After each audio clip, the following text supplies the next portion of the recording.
अजितदादांना आम्ही आज या ठिकाणी निवेदन दिलं आणि निवेदन देऊन त्यांना या ठिकाणी मागणी केली की तात्काळ या धनंजय मुंडेंची या ठिकाणून तुम्ही हकालपट्टी करावी।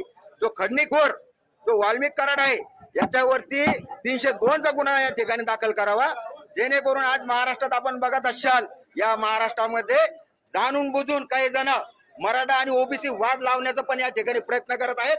आणि आज आमचा देशमुख संतोष देशमुख आमच्या जवळचा एक भाऊ गेलेला आहे मराठा समाजाचा, तरी अजितदादांना आम्ही या ठिकाणी निवेदन देऊन सांगितलं की तात्काळ तुम्ही जर या ठिकाणी धनंजय मुंडे यांची या ठिकाणी हकालपट्टी जर केली तर ठीक आहे, नसता येणाऱ्या काळामध्ये मराठा क्रांती ठोक मोर्चा राष्ट्रवादीच्या एकाही आमदाराला, एकाही मंत्र्याला आणि एकाही खासदाराला या ठिकाणी महाराष्ट्रात फिरून देणार नाही।